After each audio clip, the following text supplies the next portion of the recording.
Right, grab your morning brew because this is absolutely bonkers. The very think tank that championed Labour's inheritance tax raid on farms has just turned around and told Rachel Reeves she's got it completely backwards. I mean, you couldn't write this stuff if you tried. It's like watching someone enthusiastically build a house of cards only to accidentally sneeze and watch it all come tumbling down. Welcome back to UK Daily Coffee, where the political drama never stops brewing and today's serving is particularly bitter. So picture this, you're Rachel Reeves, sitting pretty as Chancellor, thinking you found the perfect way to plug that infamous £22 billion black hole left by the Tories. You decide to slap inheritance tax on family farms worth over £1 million, calling it fair taxation. The Centre for the Analysis of Taxation backs you up, nodding along enthusiastically. Job done, right? Wrong. Dead wrong. Because now that very same think tank has come back with a rather awkward revelation that makes this whole policy look about as well thought out as wearing flip-flops to climb Everest. Here's where it gets absolutely delicious. CenTax, the think tank that originally supported this so-called tractor tax, has now discovered something rather inconvenient. They found that the people who'll actually get hammered by this policy aren't the wealthy landowners Labour claims to be targeting.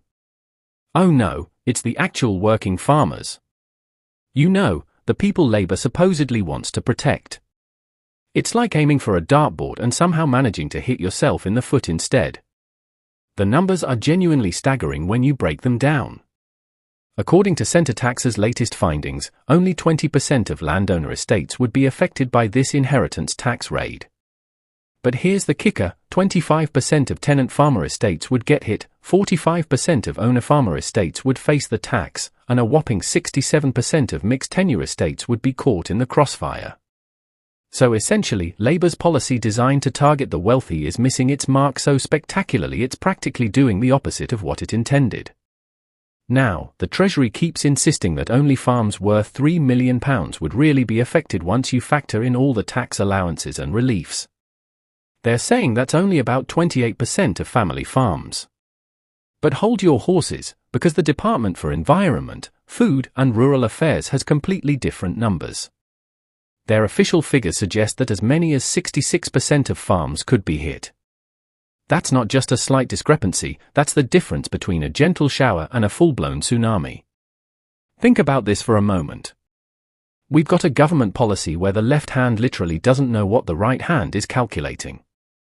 It's like watching a cooking show where one chef says you need a pinch of salt while the other is dumping in the entire container. The confusion would be hilarious if it weren't potentially devastating for British agriculture. The irony here is so thick you could cut it with a rusty spade. Daniel Zechner, the minister responsible for this mess, actually told MPs last year that the government introduced these plans to protect small farms. He painted this picture of fairness, explaining how small farms were facing the same tax bills as massive operations despite having much smaller assets. Noble intentions, sure, but the execution seems about as precise as trying to thread a needle while riding a roller coaster in the dark. What's particularly fascinating is how CenTax has now done a complete 180 on their support. They're not just quietly backing away, they're actively suggesting ways to fix this policy train wreck.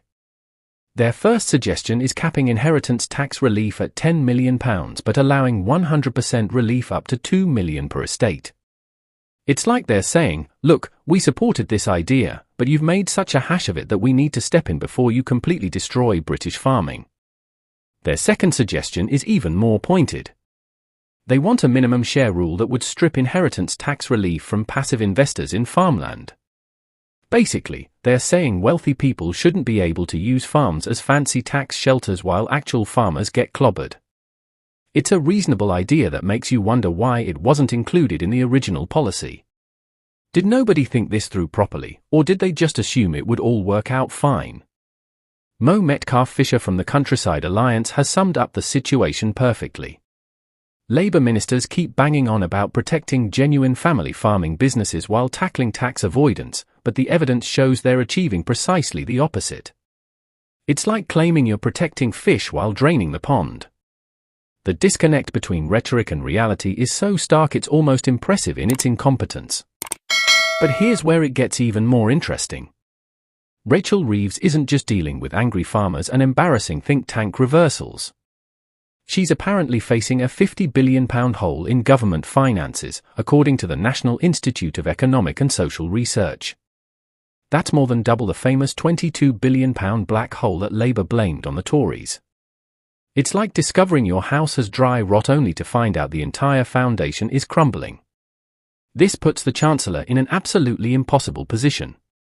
She needs money, desperately, but her chosen method of getting it is backfiring spectacularly. It's reminiscent of someone trying to fix a leaky tap by hitting it with a hammer and then being surprised when water starts spraying everywhere. The policy was supposed to be surgical, targeting wealthy tax avoiders, but instead it's proving about as precise as a blunt instrument wielded by someone wearing a blindfold. The political implications here are enormous. Labour came into power promising to be the party of working people, the champions of ordinary families trying to make an honest living.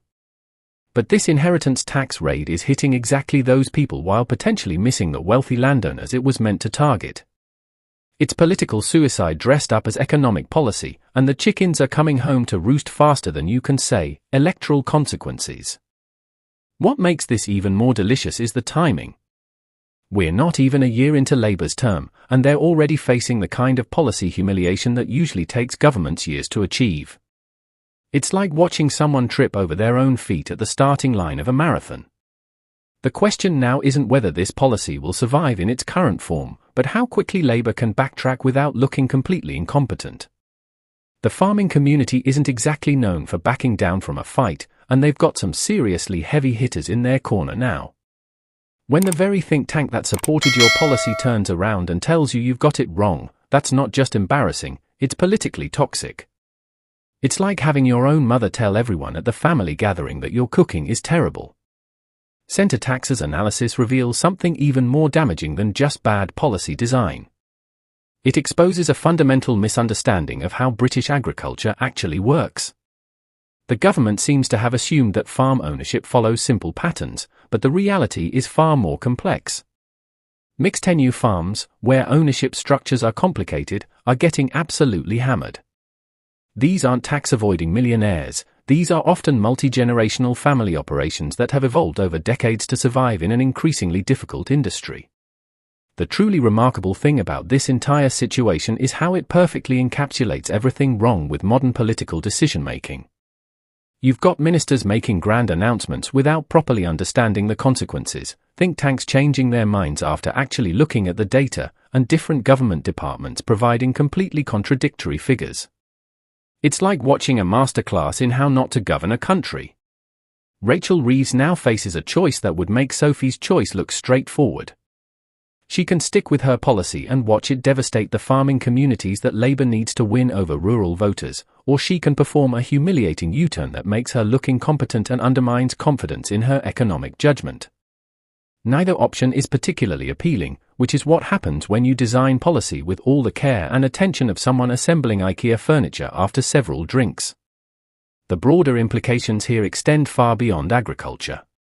If Labour can get something this fundamental so spectacularly wrong, what does that say about their other policies? How many more think tanks are going to come back in 6 months saying, actually, we've had another look at the numbers, and this might not work quite how we thought? It's not exactly confidence-inspiring for a government that's supposed to be bringing stability and competence back to British politics. So there you have it, folks. Labour's inheritance tax raid on farms is turning into one of those political disasters that historians will study for years to come.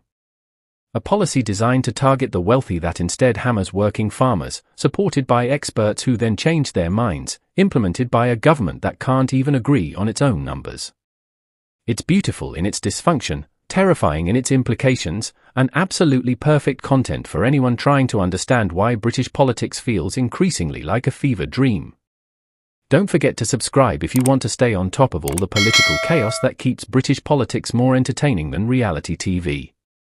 Hit that notification bell because with this government, you never know when the next policy disaster is going to drop. And let me know in the comments what you think Rachel Reeves should do next, because honestly, your guess is probably as good as hers at this point. Until next time, keep your coffee strong and your political expectations appropriately low.